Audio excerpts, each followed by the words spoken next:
Slowly comes the winter frost, overtakes the valley,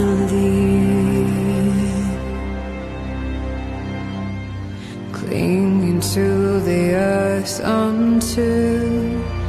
the spring breath